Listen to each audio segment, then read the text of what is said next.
দুনিয়ার আগুনে হাত রেখে দেখো, পুনরায় পাপ তুমি করার আগে অনুভব করে দেখো আগুনের তাপ, ঝলসানো যন্ত্রণা কেমন লাগে। কি করে ভাবছো তুমি জাহান্নামে, কিছুদিন পরে ঠিক পাবে জান্নাত। একটু সইতে কি পারবে তুমি দুনিয়ার আগুনে রেখে দেখো হাত, দুনিয়ার আগুনে হাত রেখে দেখো, পুনরায় পাপ তুমি করার আগে অনুভব করে দেখো আগুনের তাপ, ঝলসানো যন্ত্রণা কেমন লাগে। যে আগুন ভয়াবহ ৭০ গুণ, যে আগুনে পড়ে কেউ হবে না তখন, মৃত্যু মরে যাবে শুধু চিৎকার, কষ্টে নিজেকে শুধু দিবে ধিক্কার। লেলিহান লেলিহান সে আগুনে জ্বলবে শুধু, আল্লাহ দয়া ছাড়া পাবে না নাজাত।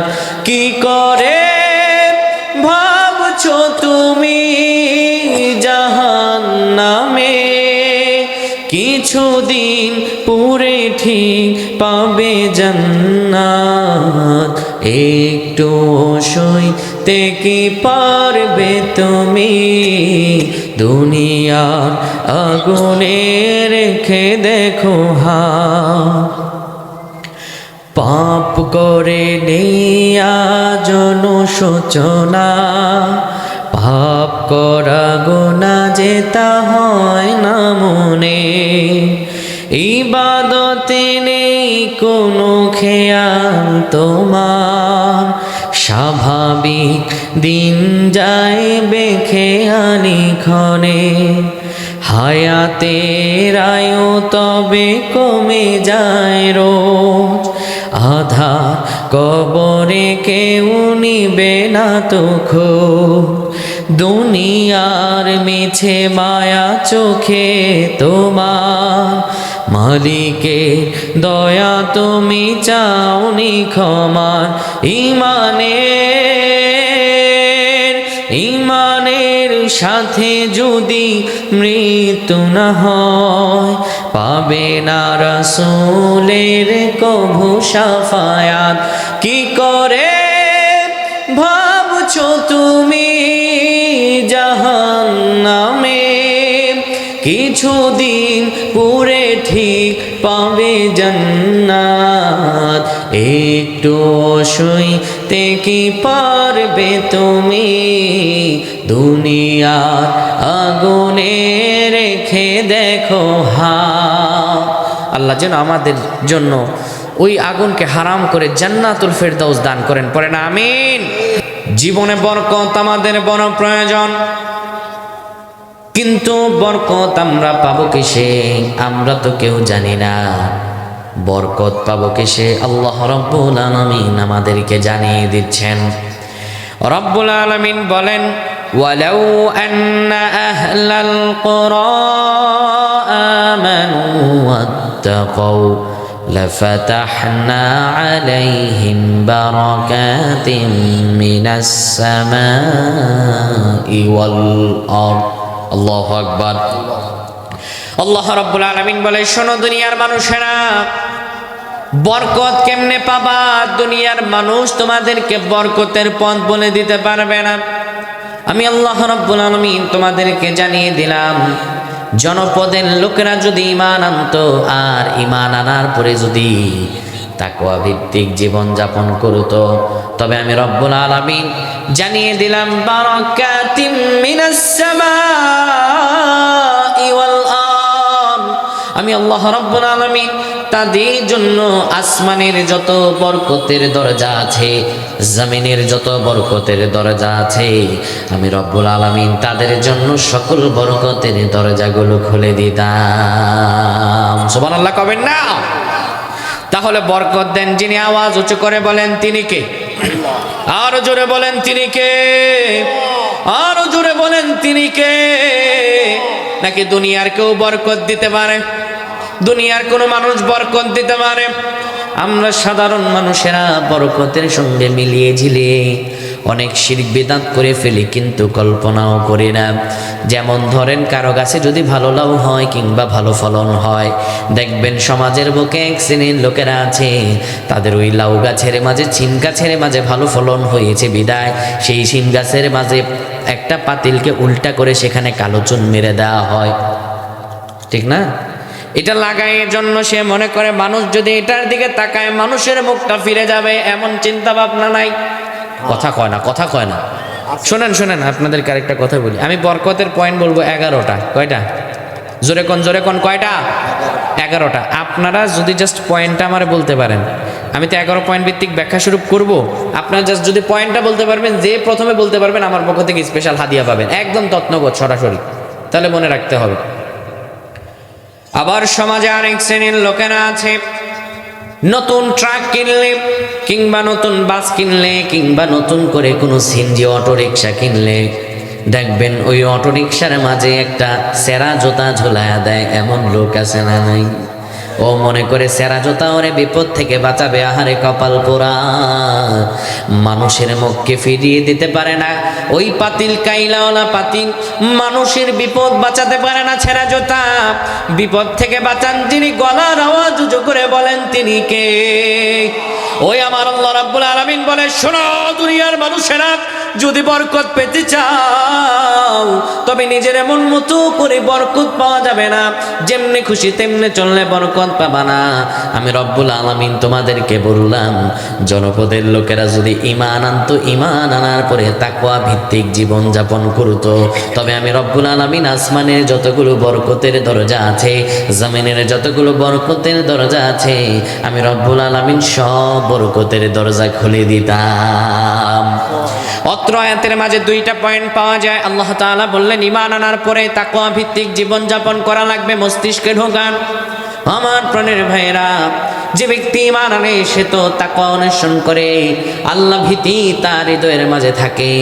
কিন্তু আল্লাহ রাব্বুল আলামিন কেন বললেন ঈমান আনার পরে তাকওয়া ভিত্তিক জীবন যাপন করা লাগবে? এখানে আল্লাহ তাআলা এখানে কেন পয়েন্টটা ধরলেন? কোরআন আল কারীমে বিভিন্ন জায়গায় আমরা খুঁজলে পাই আল্লাহ তাআলা ঈমানদারদেরকে আবার ঈমান আনতে বলেন। আমরা কোরআন আল কারীম খুঁজলে আরো পাই আল্লাহ রাব্বুল আলামিন বলেন, ইয়া আইয়ুহাল্লাযীনা আমানু দুখুলু ফিস-সিলমি কাফা ওয়া লা তাত্তাবিউ খুতুওয়াতিশ-শাইতান ইন্নাহু লাকুম আদুউম মুবিন। চিল্লায়ে পড়েন আল্লাহু আকবার। এখানে লক্ষ্য করবেন আমার প্রাণের ভাইরা, আল্লাহ রাব্বুল আলামিন ডাকছেন, ইয়া আইয়ুহাল্লাযীনা আমানু, ওহে যারা ঈমান এনেছো, যারা নিজেদেরকে ঈমানদার দাবি করো, উদখুলু ফিস-সিলমি কাফা, তোমরা ইসলামে পরিপূর্ণ প্রবেশ করো। দেখেন আপনি আমার জবাব দিবেন। আল্লাহ তাআলা এখানে ডেকে বলছেন যারা ঈমান এনেছো তোমরা ইসলামে প্রবেশ করো। তাহলে আমার আওয়াজকে উঁচু করে, আপনাদের আওয়াজকে উঁচু করে প্রশ্নের জবাব দিবেন, যারা ঈমান আনে তারা কি ইসলামে প্রবেশ করে না? বুঝেন না আমার কথা? যারা ঈমান আনে তারা কি ইসলামে প্রবেশ করে না? ইসলামে প্রবেশ না করলে তো ঈমান আনা যায় না। কিন্তু আল্লাহ রাব্বুল আলামিন এখানে ইমানদারদের দিকে আবার কেন ইসলামে প্রবেশ করতে বলেন? এর কারণটা কি? এর কারণটা বোঝার জন্য ছোট্ট একটা উদাহরণ দেই। এই যে আমার ডানে বসা আমার কুতুবউদ্দিন ভাই, ধরেন উনি চলে গেলেন কোনো একটা স্কুলে যাওয়ার পরে ক্লাস 4 থেকে 5-এ উঠলেন। ওনার বাবা ওনাকে নিয়ে ক্লাসের হেডমাস্টার যে আছে স্কুলের তার কাছে চলে গেলেন। এখন ক্লাস 4 থেকে যেহেতু 5-এ উঠবে, প্রথমে একটা ফর্ম পূরণ করা লাগে। বলেন তো ফর্মটার নাম কি? ভর্তির ফর্ম। কিসের ফর্ম? এবার ভর্তির ফর্মে সুন্দরভাবে সব নাম লেখলো। ভর্তির আবার একটা ফি আছে। কুতুবউদ্দিন ভাইয়ের বাবা ওই ফিটা হেডমাস্টার সাহেবের হাতে দিলেন। হেডমাস্টার সাহেব নিজ হাতে ভর্তি করালেন। এবার কুতুবউদ্দিন ভাই চলে গেলেন ক্লাস 5-এর ক্লাসরুমে। ক্লাস 5-এর ক্লাসরুমে যাওয়ার পরে ওই ক্লাস 5-এ যিনি হাজিরা ডাকেন তিনি হলেন এই হেডমাস্টার। তিনি চলে গেলেন, হেডমাস্টার চলে গেলেন ক্লাস 5-এর হাজিরা ডাকবেন। এক এক করে সবার নামে হাজিরা ডাকছেন। সবার নামে হাজিরা ডাকার পরে যখন কুতুবউদ্দিন ভাইয়ের নামটা এসেছে, তখন হেডমাস্টার ডেকে বলছেন, ও কুতুবউদ্দিন, তুমি আবার ভর্তি হও, তুমি আবার ভর্তি হও। এবার কুতুবউদ্দিন ভাই যদি গ আকার ধ আকার গাদা মার্কা স্টুডেন্ট হয়, তখন মনে করবে নিশ্চিত স্যার পাগল হয়ে গেছে। মনে করবেন এটা? এই আমার বাপ নিয়ে ওনার কাছে ভর্তির ফর্ম পূরণ করলাম, ফিস দিলাম, সব দিলাম, উনি ভর্তি করালেন, আর উনি আবার ক্লাসরুমে ঢুকে আমাকে বলতেছে আবার ভর্তি হও, তাহলে নিশ্চিত স্যারের মাথা গেছে। না হয়তো এটা বলতেন না, নিজ হাতে আমার নাম লিখলেন, সব কিছু লিখলেন। যদি গাধা মার্কা স্টুডেন্ট হয় তাহলে এটা মনে করবে, আর যদি বুদ্ধিমান স্টুডেন্ট হয় তাহলে মনে করবে এই না আমার স্যার নিজের হাতে লিখে লিখে আমাকে ভর্তি করালেন। আবার যেহেতু উনি আমাকে ভর্তি হতে বলছেন, তাহলে বোঝা যায় আমার ভর্তি হওয়ার ফর্মের মাঝে কোনো একটা নাম ভুল গেছে। হয়তো বাবার নাম ভুল গেছে, নয়তো বা ঠিকানা ভুল গেছে, কোনো একটা ভুল গেছে বিধায় তাই আমাকে আবার ভর্তি হতে বলছেন। আল্লাহ রাব্বুল আলামিন ইমানদারদেরকে ডেকে আবার যখন ইসলামে প্রবেশ করতে বলেন, তাহলে বোঝা যায় ঈমান আনার মাঝে কোনো একটা জায়গায় ভুল রয়ে গেছে। ঠিক কি না?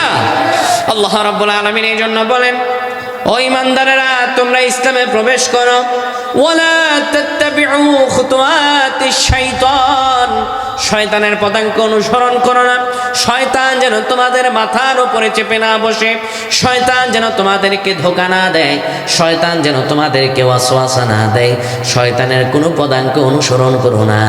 জেনে রেখো বান্দা, নিশ্চয়ই শয়তান তোমাদের প্রকাশ্য শত্রু। তাহলে যারা ঈমানদার হবে তাদের জীবনে শয়তানের কোনো কাজ তারা করতে পারে। তাহলে জীবনে বরকত পেতে হলে ঈমান আনার পর আল্লাহ তাআলা বললেন তাকওয়া ভিত্তিক জীবন যাপন করা লাগবে। এই তাকওয়াটা কি? আল্লাহ রাব্বুল আলামিনকে যদি আমরা জিজ্ঞেস করি, রব্বুল আলামিন ও মাবুদ মেহেরবান, আপনি আমাদেরকে কেন বানালেন? এই পৃথিবীতে আমরা কেন আসলাম গো আল্লাহ, একটু বলে দেন না। আমার রব আল্লাহ তাআলাকে যদি এই কথা আমি জিজ্ঞেস করি, আমার আল্লাহ তাআলা জবাব দেন, শোনো দুনিয়ার মানুষেরা কেন বানালাম। আল্লাহ তাআলা আমাদেরকে জানাচ্ছেন, ইয়া আইয়ুহান الناس اعبدوا ربكم الذي خلقكم والذين من قبلكم لعلكم تتقون। আল্লাহ তাআলা বলেন, ও মানুষেরা, তোমাদেরকে আমি এমনি এমনি বানাই নাই। সুবুদু রাব্বাকুম, যেন তুমি তোমার রবের ইবাদত করে জন্য বানিয়েছি। বান্দারে, তোমার রবের ইবাদত এটি শুধু তোমাদের উপর নয়, তোমরা নতুন তোমার রবের ইবাদত করছো এটি এমন নয়। শোনো বান্দারা, আমি আল্লাহ তাআলা তোমাদেরকে জানিয়ে দিলাম, রাব্বাকুমুল্লাযী খালাকাকুম ওয়াল্লাযীনা মিন ক্বাবলিকুম, তোমাদের রবের ইবাদত করার জন্য বানিয়েছি, যেমন করে তোমাদের পূর্ববর্তীরা ইবাদত করত। আমরা আল্লাহকে কৌতূহল ভরা অন্তরে জিজ্ঞেস করলাম, রব্বুল আলামিন, আপনার ইবাদত করব, ঠিক আছে, ইবাদত করলে লাভটা কি? আমার আল্লাহ জানিয়ে দেন, লাআল্লাকুম তাত্তাকুন, যেন তোমরা মুত্তাকি হতে পারো, আল্লাহ ভীরু হতে পারো। কার কথা? কার কথা? তাহলে তাকওয়াটা একটা বড় জিনিস। যেটি আল্লাহ তাআলা আমাদেরকে সৃষ্টি করলেন ইবাদত করার জন্য, আর ইবাদতের মধ্য দিয়ে তাকওয়া যেন অর্জন করতে পারি, এই জন্য আল্লাহ তাআলা তাকওয়া দিলেন। আল্লাহকে জিজ্ঞেস করলাম, রব্বুল আলামিন এই তাকওয়া আপনার কাছে এত বড় জিনিস, আমাদেরকে বলে দেন না আল্লাহ আপনার কাছে প্রিয় কারা।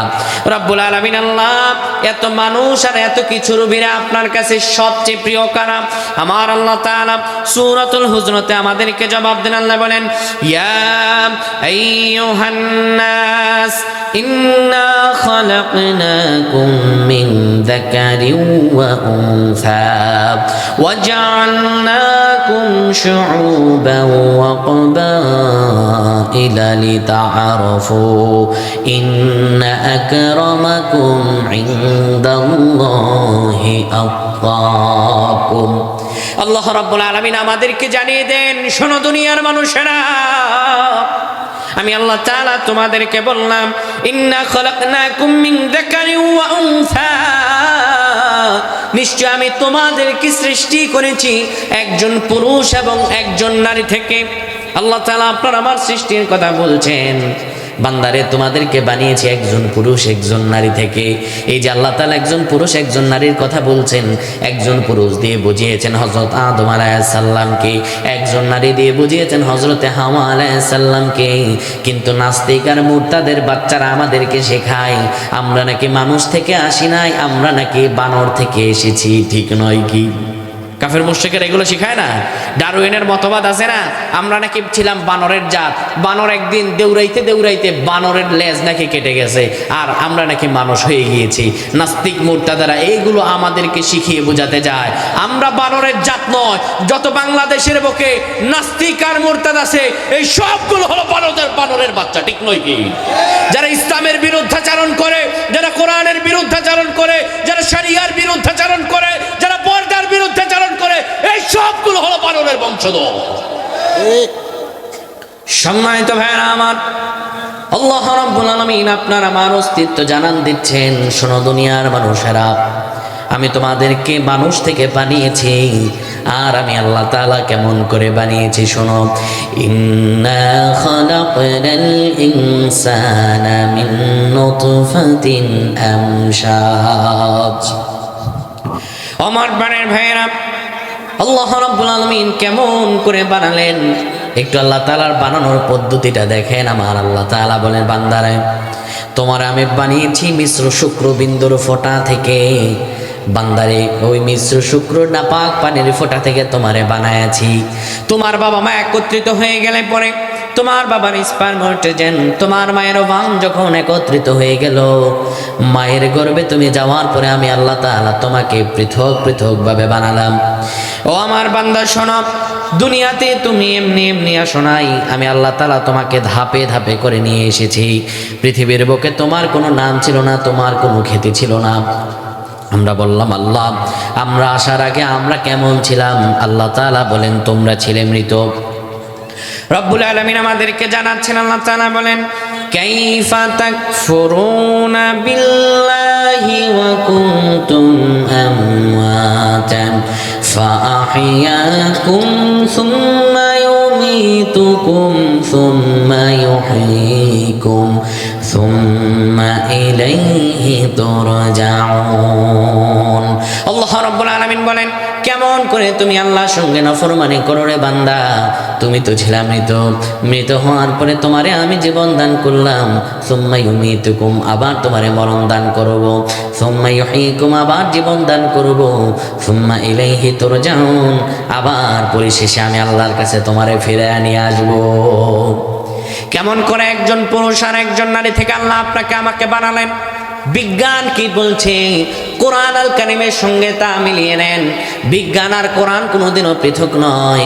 বিজ্ঞানময় কোরআন আল্লাহ তাআলা বানিয়েছেন। আল্লাহ তাআলা আপনার আমার অস্তিত্বের জানান দিচ্ছেন। রব্বুল আলামিন বলে, শোনো বান্দা আমি কেমন করে বানালাম। সুম্মা খালাকনান নুতফাতা আলাকাতান ফাখালাকনাল আলাকাতা মুদগা ফাখালাকনাল মুদগাতা ইযামা। বান্দা তোমার তোমার বাবার স্পাম তোমার মায়ের বামে যাওয়ার পরে, তোমার মায়ের ডিম্বাণুতে যাওয়ার পরে আমি আল্লাহ তাআলা ওই শুক্রবিন্দুকে বানালাম জমাট বাঁধা রক্ত, জমাট বাঁধা রক্ত থেকে বানালাম কিছুদিন পরে তা গোশত, গোশত থেকে বানালাম হাড়, কচি কচি হাড় দিয়ে একটা বড়ি, একটা স্ট্রাকচার বানালাম। মায়ের পেটের ভিতরে তোমারে আমি আল্লাহ বানাইছি, কোনো বানর থেকে বান্দা তুমি আসো নাই। আমি আল্লাহ তাআলা তোমার অস্তিত্ব জানায় দিচ্ছি, শোনো। ফাকাসাউনাল ইদামা লাহমা, একটা বনি একটা স্ট্রাকচার বানানোর পরে আমি রব্বুল আলামিন গোশত দিয়ে, মাংস দিয়ে, রগ দিয়ে তোমার বডিটাকে আমি আল্লাহ তাআলা ছেড়ে দিয়েছি। আল্লাহ তাআলা কেমন করে মায়ের পেটে আপনাকে আমাকে বানালেন? আল্লাহ তাআলা বলছে, বান্দারে মায়ের পেটের ভিতরে যখন তুমি ছিলে আমি আল্লাহ কেমন অনুগ্রহ করে তোমাকে বানিয়েছি শোনো। দুনিয়ার কোনো খাবার মায়ের পেটের ভিতরে সন্তান কি খাবে কোনো বিজ্ঞানী, কোনো নিউরোলজিস্ট কেউ এটা বানাতে পারে নাই। আল্লাহ তাআলা সন্তান আপনাকে আমাকে মায়ের পেটে কেমন করে বড় করলেন। রব্বুল আলামিন বলে, তোমার মায়ের মাসিক অসুখকে বন্ধ করে দিলাম। ওই যে মায়ের মাসিক রক্তটা তোমার নাভির সঙ্গে আমি আল্লাহ তাআলা নাভিতে তার লাগাইয়া দিলাম। মায়ের রক্ত দিয়ে মায়ের পেটের ভেতরে আমি রব আল্লাহ তোমারে তিল তিল করে বড় করলাম। ও বান্দারে, রক্তটা আমি আল্লাহ মুখে লাগালাম না, নাপাক রক্ত মুখে লাগালে পরে মুখটা নাপাক হয়ে যাবে। মুখটারে আমি আল্লাহ তাআলা পবিত্র রাখলাম। এই জন্য পবিত্র রাখলাম যেন পরে দুনিয়াতে আসলে পরে তুমি এই মুখ দিয়ে আমি রব আল্লাহকে আল্লাহ বলে ডাকতে পারো। শুধু তাই না, আল্লাহ আপনাকে আমাকে কেমন অনুগ্রহ করলেন। মায়ের পেট থেকে বের হওয়ার পরে কি খাবো আপনি আমি? আল্লাহ তাআলা বলেন, বান্দারে মায়ের পেট থেকে বের হওয়ার 3 মাস পূর্বে তোমার মায়ের বুকের মাঝে তোমার জন্য আমি আল্লাহ খাবার রিজার্ভ করে দিলাম। ওই মায়ের বোটার মাঝে আমি আল্লাহ তাআলা তোমাকে যে খাবার সরবরাহ করলাম, দুধটারে গরমও করলাম না, দুধটাকে ঠান্ডাও করলাম না, একটা মিড রেঞ্জে দুধটা রাখলাম। আর তোমার মায়ের বোটার মাঝে আমি আল্লাহ তাআলা শুধু একটা ছিদ্র দিলাম না। তুমি কচি মানুষ, দুনিয়াতে আসার পরে তোমার গলাও কচি, তুমি এটা দিয়ে মায়ের দুধ যখন একটা বোটার মাঝে যদি একটা ফোঁটা দিতাম, ওই ছিদ্র একটা ছিদ্র তুমি যদি খেতে, দুধটা তোমার গলার ভিতরে লেগে যেত, করে তোমার শ্বাস বন্ধ হয়ে যেত। আমি রব আল্লাহ তাআলা করুণা করে দয়া করে বান্দা তোমার মায়ের একটা বোটার মাঝে আমি রব আল্লাহ তাআলা 16টা ছিদ্র দিলাম। আপনার আমার অস্তিত্ব আল্লাহ তাআলা জানান দিচ্ছেন। এরপরে তুমি খেয়ে তিল তিল করে বড় হলা। বান্দা, আমার নিয়ামত দিয়ে বড় হওয়ার পরে এরপরে তুমি দুনিয়াতে আসার পরে আমার বিরুদ্ধে আইন প্রণয়ন করো। বান্দারে, তুমি ভুলে যেও না এই দুনিয়ায় তোমার শেষ জীবন নয়, এই দুনিয়ার পরে তো আসল জীবন অবশ্যই বাকি রয়েছে, ঠিক কিনা? নামে নামে বুঝি মুসলমান হয়, তারা মুসলমান হয় না। নাম সুন্দর হলেই তারা মুসলমান হয় না। যেমন নাম সুন্দর ছিল তাসলিমা নাসরিন, নামটা সুন্দর না, কিন্তু সে আল্লাহকেও গালি দিয়েছে, ইসলামকেও গালি দিয়েছে, কুফফারের দলে পরিণত হয়েছে। নাম শেখ হাসিনা থাকলেই সে মুসলমান হয় না, কারণ দিনে মন্দির যারা উদযাপন করে আর রাতে মসজিদ যারা উদ্বোধন করে এরা কোনোদিনও মুসলমান হতে পারে না। এরা হিন্দু কাফফার, এছাড়া আর তারা কিচ্ছু নয়, ঠিক নয় কি? আমার প্রাণের ভাই, আল্লাহ তাআলা বলেন, নিশ্চয়ই তোমাদেরকে একজন পুরুষ একজন নারী থেকে বানিয়েছি। শোনো, আমি আল্লাহ তাআলা তোমাদেরকে বললাম।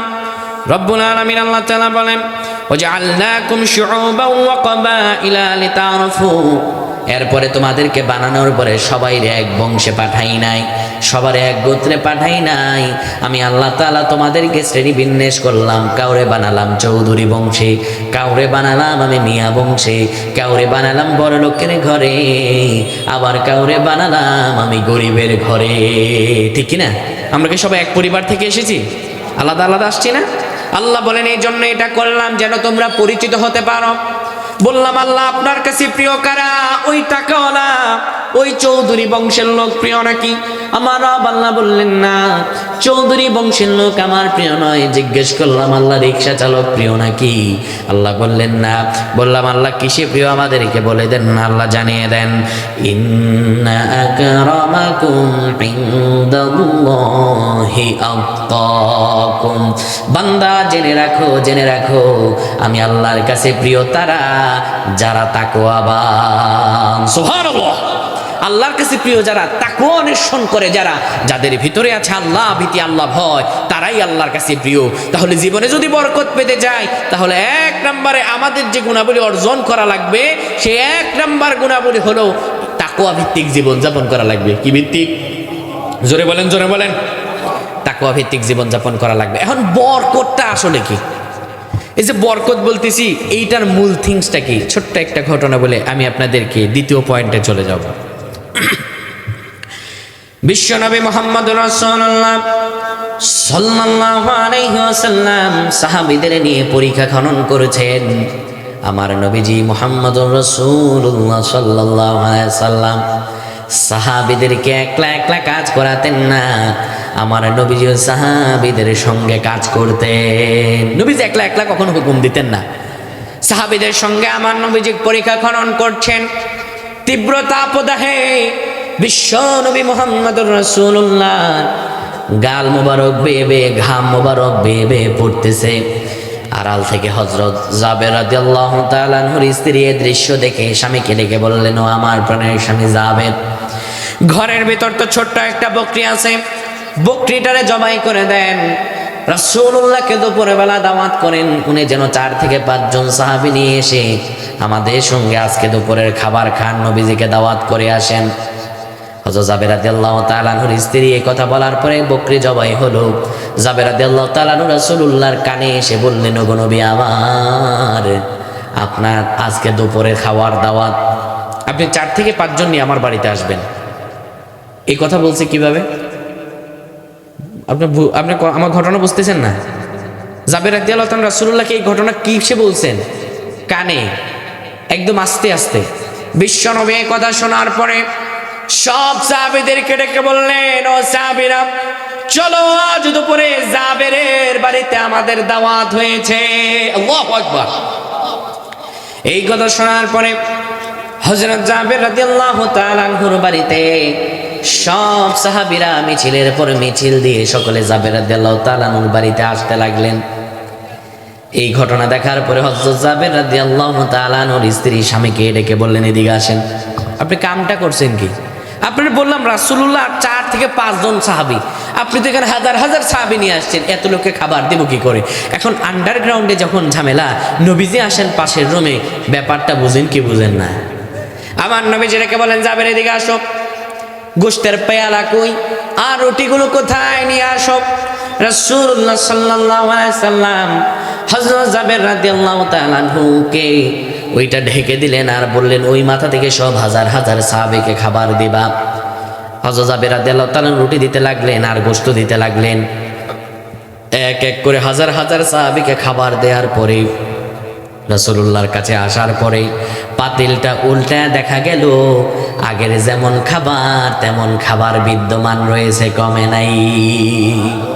এটা হলো বরকত। এটার নাম কি?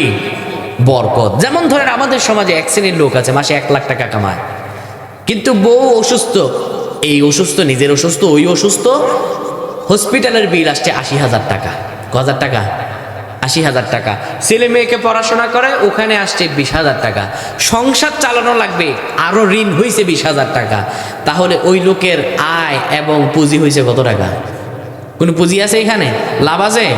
লাভ নেই, উল্টারও ঋণ করা লাগছে। কিন্তু সমাজে আরেকটা লোক আছে, ওই লোক ইনকাম করে মাত্র 10,000 টাকা, স্ত্রী পরিবার পরিজন নিয়ে সংসারটা নিয়ে চলে, 8,000 টাকা খরচ হয়, 2,000 টাকা প্রতি মাসে মাসে জমায়। যেমন ধরেন আমাদের সমাজে একটা কথাই আছে যে হুজুরদের টাকায় বরকত আছে। ইমাম সাহেবরা বেতনকে 7,000 টাকা দেয়, হুজুর বিশ্বাস করেন 70,000 টাকার বরকত পান। হুজুর বিশ্বাস করেন আমার ছেলে মাসে 50,000 টাকা পাঠায়, 5,000 টাকাও বরকত পেই না। ইমাম সাহেবও চালাক মানুষ, সভাপতিকে ডেকে বলতেছে, তাই নাকি সভাপতি সাহেব, তাহলে একটা কাজ করেন, আগামী মাসে আমার বেতন থেকে 7,000 টাকা আপনি নিয়ে যাবেন 70,000 টাকা বরকতের জন্য, আর আপনার ছেলের 50,000 টাকা আমাকে দিয়ে দেবেন, আমি 5,000 টাকা বরকতের জন্য নিয়ে যাব। এই ধরনের বাটপারি করে করে ইমাম সাহেবদের বেতনকে বাড়ানো হয় না, ঠিক নয় কি? ইমাম সাহেবদেরকে এসে বলে, হুজুর আপনি তো যে টাকা পান ওই টাকায় মেলা বরকত, হুজুর এই টাকায় বিশাল বরকত।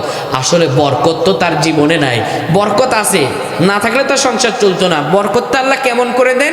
আপনার স্ত্রী যেমন করে আপনার স্ত্রী মানে এক কথা তার বিশাল মেকআপ লাগে, এটা লাগে ওইটা লাগে, অপচয়কারী। ইমাম সাহেবদের স্ত্রীরা এত অপচয়কারিনী হয় না, ঠিক কিনা? ইমাম সাহেবরা বছরে একবার বোরখা না দিতে পারলেও বউ তাদের সঙ্গে ঝগড়া করে না, এই জন্য না বেচারা আসে একটু সুখে শান্তিতে। কিন্তু বাস্তবতা বোঝার চেষ্টা করেন, বর্তমান বাজারে দ্রব্যমূল্য অনুযায়ী প্রতিটা ইমাম মুয়াজ্জিনের বেতন হওয়া উচিত 15 থেকে 20,000 টাকা, ঠিক কিনা? এখানে না জোরে বলতেছেন ঠিক, কিন্তু ইমাম সাহেবের বেতন কয় মাস বাকি আপনি না বলতে পারবেন। ইমাম সাহেবরা, আলেমরা এই দেশের জন্য অগ্রণী ভূমিকা পালন করেছে। 1971 সালে আলেমদের ভূমিকা ছিল অগ্রণী ভূমিকা। মাওলানা ভাসানী তিনি আলেম ছিলেন, তার সেই ডাকে 71-এর যুদ্ধের একটা প্রভাব শুরু হয়েছিল। আলেমদের অগ্রণী ভূমিকার কারণে দেশ থেকে যৌতুক পলায়ন করেছে, কিন্তু এই দেশের সরকার, কোন সরকারের আলেমদেরকে সম্মাননা দেয় না, কোন আলেমদের ভাতা প্রদান করে নাই। প্রতিটা সরকারি কাজের মধ্য থেকে যখন সরকারের অফিসাররা রিটায়ার্ড হয়, তাদের একটা মাসিক ভাতা আছে, কিন্তু ইমাম সাহেবরা 70-65 বছর হলে তখন আর চাকরি করতে পারে না, কোনো মসজিদেও নেয় না, বৃদ্ধ হয়ে যায় ইমাম সাহেব, কিন্তু তাকে কোনো সরকারি ভাতা প্রদান করা হয় না। ইমাম সাহেবরা কাজ করে সোশ্যালজি নিয়ে, সমাজতন্ত্র নিয়ে, সমাজের লোকদেরকে হেদায়েতের বাণী শোনায়, সমাজ থেকে যৌতুক বিদায়করণ শিখায়, সমাজ থেকে সুদকে বিদায়করণ শিখায়, কিন্তু ওই ইমাম সাহেবদেরকে মিথ্যা বলে দিয়ে তাদেরকে নিম্নগামী করে রাখা হয়, ঠিক কিনা? 7,000 টাকা আপনি ইমাম সাহেবদের বেতন দিচ্ছেন, ধরেন আল্লাহ মাফ করুক তার মা অসুস্থ, তার স্ত্রী স্ট্রোক করলো, তখন এই ইমাম সাহেব এই টাকা দিয়ে তার বউ চিকিৎসা করাবে কি করে? আল্লাহ হয়তো তাদেরকে বিপদ থেকে বাঁচিয়ে দেন, কিন্তু যারা বিপদে পড়ে যায় তার ফ্যামিলিটা কেমন করে চলে? আল্লাহ আমাদের বোঝার তৌফিক দান করুক, পরে না আমিন। এই তো গেল হালাল ইনকাম করে যারা, তাদের বরকত, আল্লাহ তাআলা তাদেরকে বরকত দেন। কিন্তু ওই যে 1 লাখ টাকা ইনকাম করে, এরা কারা জানেন? উপরেও কামায়, নিচেও কামায়, টেবিলের উপরেও কামায়, নিচেও কামায়, এমন লোক সাতক্ষীরায় নাই। আমাদের দেশে সন্তান জন্ম দেয়া যতটা সহজ, সন্তানের জন্ম নিবন্ধন করতে তার চাইতে বেশি কঠিন, ঠিক কি না?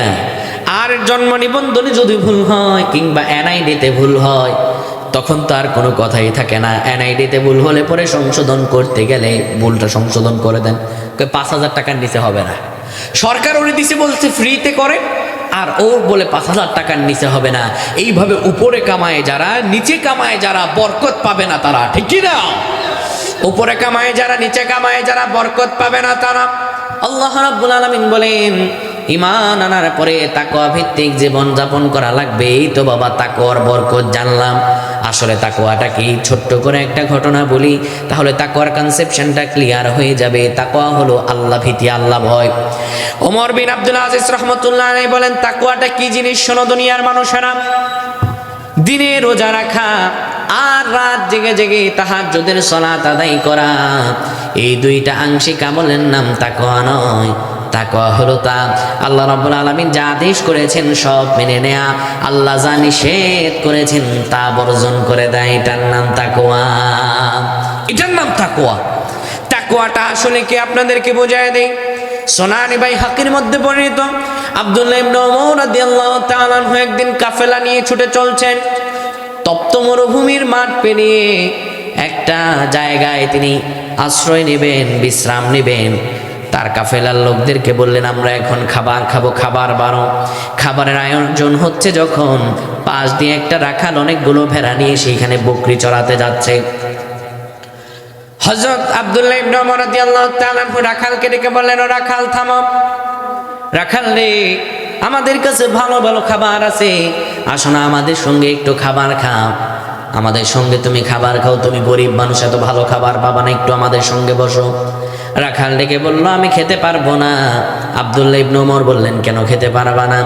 রাখাল বলল, আমি রোজা আছি তাই খেতে পারবো না। রোজা রাখলে খাওয়া যায়? কথা কন, রোজা রাখলে খাওয়া যায়? কে বলছে খাওয়া যায় না? রোজা রাখলে অবশ্যই খাওয়া যায়। এই রমজান মাসেই দেখবেন আপনাদের উত্তর কাটিয়ে এই বাজারেই দেখবেন কিছু লোক পর্দা টানায় খাবে, ঠিক কি না? হযরত আব্দুল্লাহ ইবনে ওমর বললেন, তুমি রোজা রাখেছো, এটা তো নফল রোজা, রোজা ভেঙে ফেলো, কোনো সমস্যা হবে না। তোমার পরিবারের লোক জানবে না এত সুস্বাদু খাবার তুমি কোথায় পাবা, এত খাবার তো তুমি পাবা না, আসো আমাদের সঙ্গে বসো একটু খাবার খাও। রাখাল ডেকে বলল, পথিক তোমাকে তো আমি চিনি না, হয়তো আমি রোজা ভাঙলে আমার পরিবারের কেউ জানবে না, কিন্তু তুমি কি জানো না আমি যদি রোজা ভাঙি দুনিয়ার কেউ না জানুক আমার আল্লাহ কি জানবেন না। হযরত আব্দুল্লাহ ইবনে ওমর রাদিয়াল্লাহু তাআলা বুঝলেন তার ভিতরে তাকওয়া আছে, কি আছে? তাকওয়া আছে। এবার হযরত আব্দুল্লাহ ইবনে ওমর বললেন তারে আরেকটু পরীক্ষা করি, হাতের ভিতরে কিছু মোহর নিয়ে আব্দুল্লাহ ইবনে ওমর রাদিয়াল্লাহু তাআলা আনহুকে ডেকে বললেন, ও রাখাল একটু দাঁড়াও, তোমার কাছে তো অনেকগুলো বকরি দেখা যায়, একটা বকরি আমারে দিয়ে দাও, এই নাও মোটা একটা অঙ্কের মোহর নিয়ে যাও। রাখাল বলল, আমি আপনারে বকরি দিতে পারবো না। কেন বকরি দিতে পারবা না? রাখাল ডেকে বললো, এগুলো আমার না, এগুলো মালিকের। হযরত আব্দুল্লাহ ইবনে ওমর বুঝলেন তারা আরেকটু পরীক্ষা করে আরো কিছু মোহর দিয়ে বললেন, মোটকা একটা মোহর পাবা, মালিক যদি জিজ্ঞেস করে বলবা আপনার এই বকরিকে কোন বাঘে খেয়ে ফেলেছে, কে খেয়ে ফেলেছে, হারায় গেছে আমি জানি না, একটা উত্তর তারে দিয়ে দিবা, কোনো সমস্যা হবে না। ওই রাখাল ডেকে বলল, পথিক তোমার এত আমি চিনি না, শোনো শোনো তোমাকে বলছি, হয়তো আমি একটা বকরি যদি এখানে তোমার কাছে বিক্রি করে দিই কিছু টাকা পয়সা আমার পকেটে আসবে, মালিকরে গিয়ে একটা বুঝ দিলে তিনি বুঝ মেনে নেবেন, কিন্তু তুমি কি জানো না হয়তো বা দুনিয়ার কেউ আমার এই অপকর্মের কথা জানে না, কিন্তু আমার রব আল্লাহ কি জানবেন না। ও পথিক আমি তোমার কাছে এটা বিক্রি করতে পারবো না। এটার নাম তাকওয়া। এটার নাম কি? এই আপনাদের সাতক্ষীরা শহরে অনেকের দোকান আছে, অনেক কর্মচারী আছে, মালিক দোকান থেকে সরে গেলে ক্যাশের টাকা সব সামনে থাকে, অনেকে আছে ক্যাশের টাকা পকেটে ভরে। না না, আপনি পকেটে ভরলেন না, আপনি মনে করলেন হয়তো বা ক্যাশের টাকা পকেটের ভেতরে বললে মালিকরে একটা বুঝ দেয়া যাবে, কিন্তু আপনি পকেটে ভরলেন না, আপনি ভাবলেন হয়তো মালিক দেখবে না, দোকানের ভেতরেও সিসিটিভি ক্যামেরা নাই, কিন্তু দুনিয়াতে পার পেয়ে যাব, কিন্তু কিয়ামতের ময়দানে তো আল্লাহর কাছে ধরা পড়ে যাব। ও যুবকেরা, রাতের গভীর তুমি ল্যাপ তোষক মুড়ি দিয়ে নেকেড ভিডিও দেখছো, কিন্তু তুমি দেখলে না।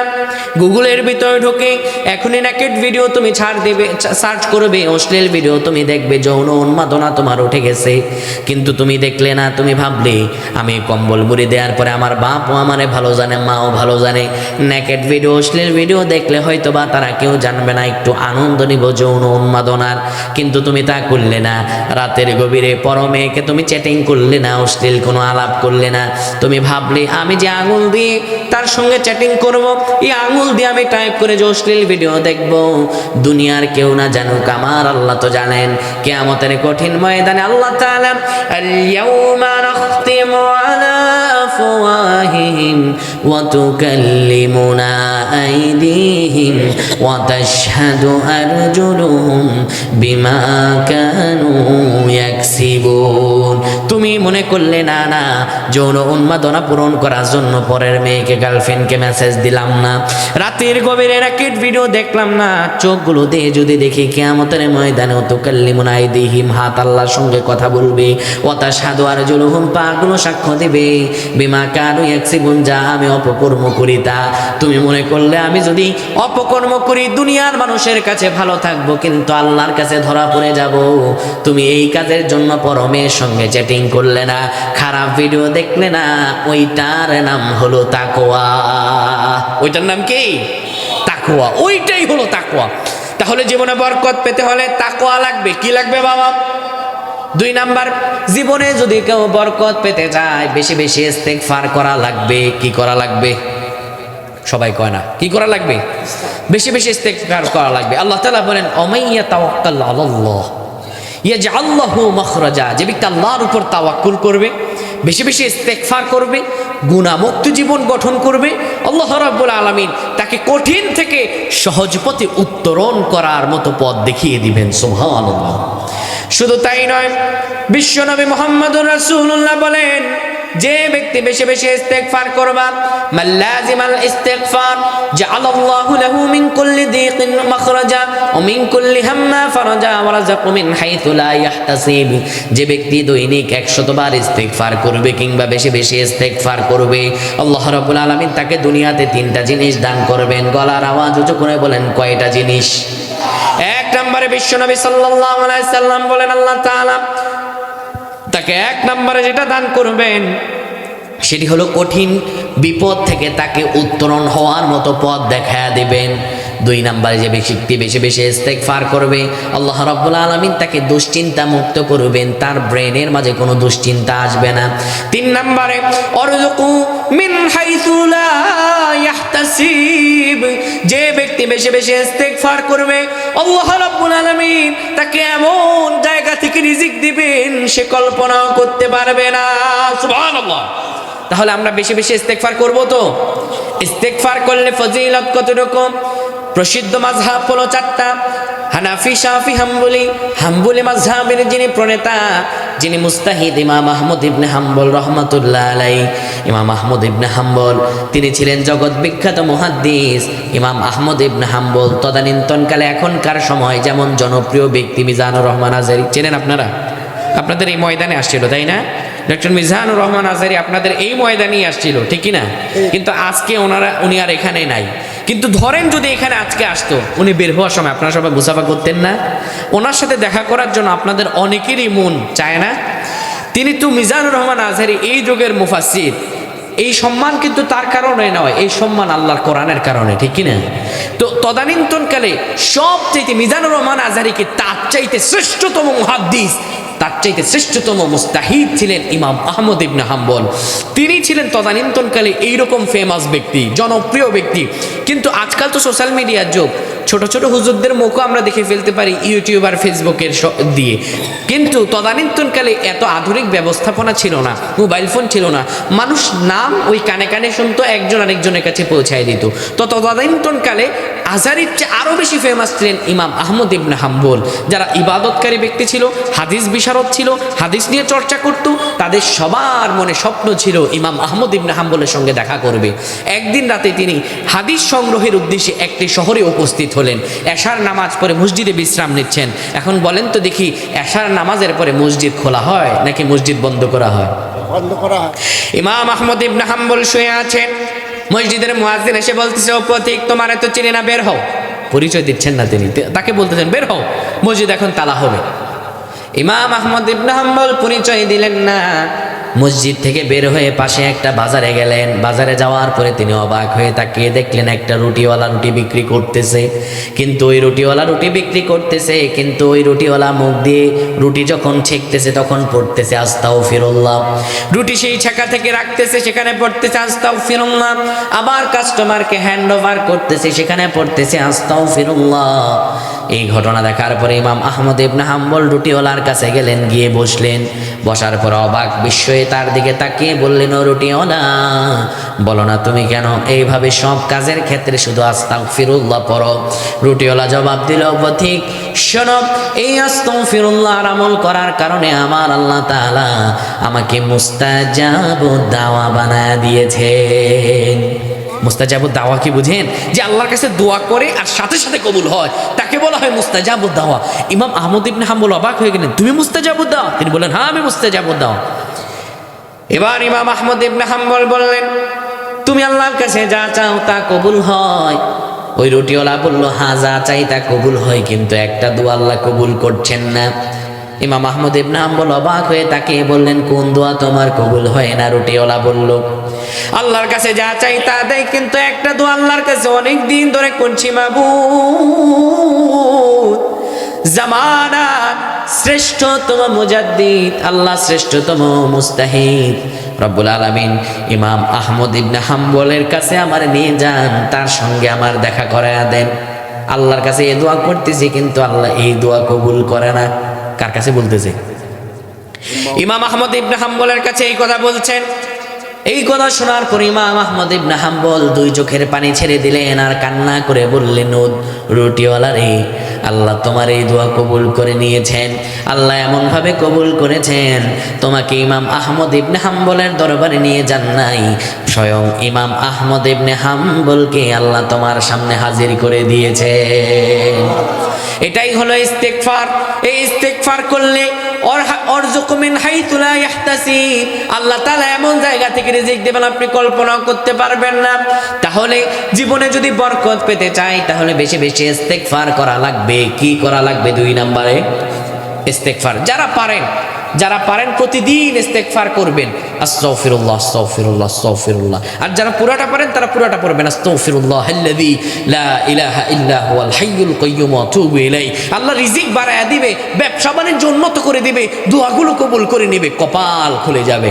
বুঝতে পেরেছেন ভাইরা? তাহলে আমরা যদি জীবনে বরকত পেতে চাই 2 নম্বরে আমাদের কি অর্জন করা লাগবে? বেশি বেশি ইস্তেগফার করা লাগবে। 3 নম্বরে জীবনে যদি বরকত পেতে চাই সব কাজের শুরুতে বিসমিল্লাহ পড়া লাগবে। কি পড়া লাগবে? বিসমিল্লাহ পড়া লাগবে। কেন বিসমিল্লাহ পড়বেন? জাবির ইবনে আব্দুল্লাহ রাদিয়াল্লাহু তাআলা আনহু থেকে বর্ণিত, তিনি বলেন বিশ্বনবী সাল্লাল্লাহু আলাইহি ওয়াসাল্লামকে বলতে শুনেছি, ইযা দাখালা আর-রাজুলু বাইতাহু ফাযাকারাল্লাহা ইনদাহু দুখুলিহি ওয়া ইনদা তুআমিহি ক্বালা আশ-শাইতান লা মাবিতা লাকুম ওয়া লা আশা। বিশ্বনবী মুহাম্মদ রাসূলুল্লাহ বলেছেন, কেউ যখন ঘরে প্রবেশের সময় বিসমিল্লাহ পড়ে, খাবার খাওয়ার সময় বিসমিল্লাহ পড়ে, শয়তান তার সাঙ্গপাঙ্গদেরকে ডেকে বলে, ও আমার সাঙ্গপাঙ্গরা, আজ আমাদের এই ঘরে খাবার খাওয়াও হলো না, আজ তার সঙ্গে এই ঘরে আমাদের ঢোকাও হলো না। আবার নবী সাল্লাল্লাহু আলাইহি ওয়াসাল্লাম বলেন, কোন ব্যক্তি যদি وإذا دخل ولم يذكر الله عنده دخوله قال الشيطان أذكرتم مبيتا فإذا لم يذكر الله عنده طعامه قال أنذرهم مبيتا والعشاء।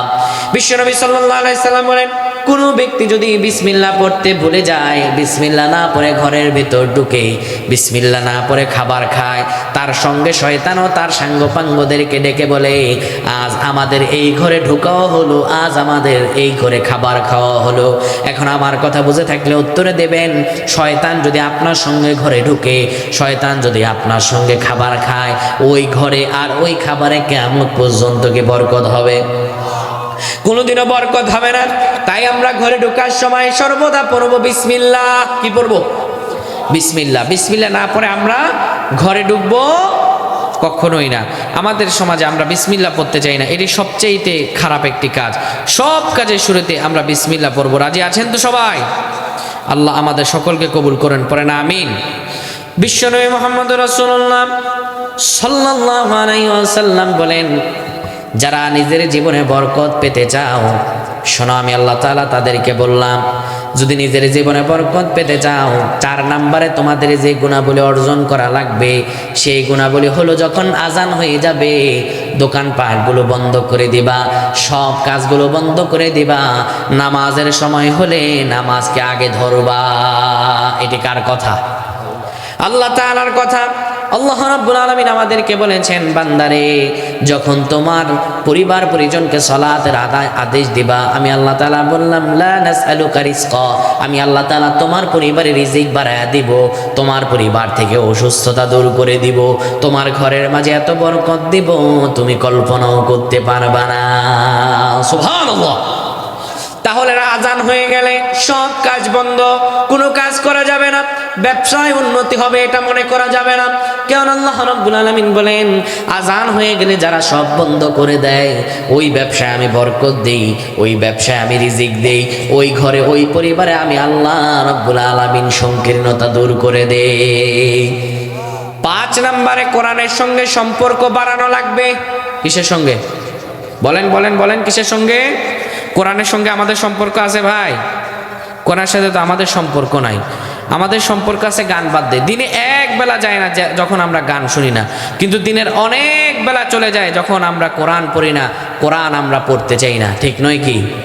কোরআন পড়তে চাই না। কোরআনের সঙ্গে সম্পর্কের অর্থ হলো 2টা। কোরআনের সঙ্গে সম্পর্কের অর্থ হলো 2টা। একটা হলো কোরআনে আল্লাহ রাব্বুল আলামিন যা বলেছেন তা মেনে নিজের জীবনকে চালানো। নারায়ে তাকবীর, নারায়ে তাকবীর, আল্লাহু আকবার। ইনামুল হাসান বিন নূরের আগমন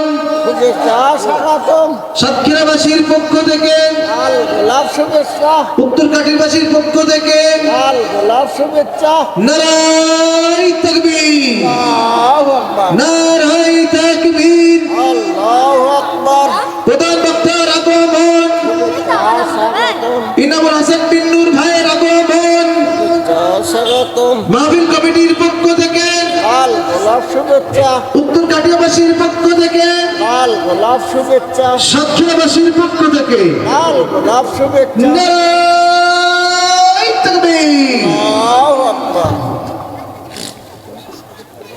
সম্মানিত ভাইয়েরা আমার শ্রদ্ধাভাজন বড় ভাই চলে এসেছেন, আমি আমার আলোচনা সংক্ষিপ্ত সময়ের মধ্যে শেষ করে দিচ্ছি। তাহলে জীবনে যদি আমরা বরকত পেতে যাই, 5 নম্বরে আমাদের কিসের সঙ্গে সম্পর্ক বাড়ানো লাগবে? কথা কয় না, কিসের সঙ্গে? কোরআনের সঙ্গে। আল্লাহ তাআলা আমাদেরকে জানাচ্ছেন, রব্বুল আলামিন বলেন, ওয়াহাদা কিতাবুন আনজালনাহু মুবারাকুন ফাত্তাবিউহু ওয়াত্তাকু লাআল্লাকুম তুরহামুন। আল্লাহ রাব্বুল আলামিন বলে, শোনো দুনিয়ার মানুষেরা, এটি এমন একটি কিতাব, যেই কিতাব হলো বরকতময়। কার কথা? আল্লাহ রাব্বুল আলামিন বলে, শোনো বান্দারা, তোমরা এটিকে অনুসরণ করো, তাকওয়া অবলম্বন করো, লাআল্লাকুম তুরহামুন, যেন তোমরা রহম পেতে পারো। তোমরা যদি রহম পেতে চাও, তোমরা যদি জীবনে বরকত পেতে চাও, কিসের সঙ্গে সম্পর্ক বাড়ানো লাগবে? জোরে কোন কিসের সঙ্গে? কোরআনের সঙ্গে সম্পর্ক বাড়ানো লাগবে। এরপরে আমি বাকি শুধু পয়েন্টগুলো বলে দিচ্ছি। 6 নম্বরে নিজের জীবনে সালামের ব্যাপক প্রচলন করা লাগবে। কিসের প্রচলন? নিজের জীবনে। ব্যক্তিগত জীবনে আমরা সালাম দিতে চাই না। ব্যক্তিগত জীবন কোনটা? আমরা রাস্তাঘাটে যারা দেখি তারাই সালাম দিই। বলেন তো, এখানে যারা উপস্থিত বিবাহ করছেন, কয়দিন আগে বউরে সালাম দিয়েছেন? অনেকেই বউরে সালাম দেন না। জিজ্ঞেস করলে, বাবা কেন সালাম দেন? বলেন লজ্জা লাগে। বউরে সালাম দিতে লজ্জা লাগে, গালি দিতে লজ্জা লাগে না? গালি দেওয়ার সময় লজ্জা নাই, সালাম দেওয়ার বেলা কিসের লজ্জা? বউকে সালাম দেবেন। বাবা মাকে সালাম দিতে চায় না, বাবা মাকে সালাম দিতে নাকি লজ্জা লাগে। এই ভালো কাজে যেগুলো লজ্জা, এগুলো আসে শয়তানের পক্ষ থেকে। কার পক্ষ থেকে? কথা কয় না, কার পক্ষ থেকে? মা বাবাকে সালাম দেবেন। আজকে ঘরে গিয়ে যারা বিবাহ করছেন, দেখি তো তাদের হাতগুলো একটু দেখি। যারা বিবাহ করছেন, এই বিবাহ করার পরে তারা হাত না উঠায়, তাদের বউ কিন্তু চলে যাবে। হাত ওঠে না। আপনারা বিবাহ করছেন, সবাই বাড়ি গিয়ে সালাম দিবেন তো ইনশাল্লাহ? হাত নামান। সালাম দিলে কি লাভ? সালাম দিলে আল্লাহ তাআলা ওই ঘরের দায়িত্ব নিজে গ্রহণ করে নেন। সুবহানাল্লাহ। নিজের ঘরে সালাম দিলে আল্লাহ বলেন, ওই ঘরের দায়িত্ব আমি নিজে গ্রহণ করে নিই। তো যাই হোক ভাই, আজকে এটুকুতেই শেষ। সবিশেষে একটি সঙ্গীত দিয়ে আমি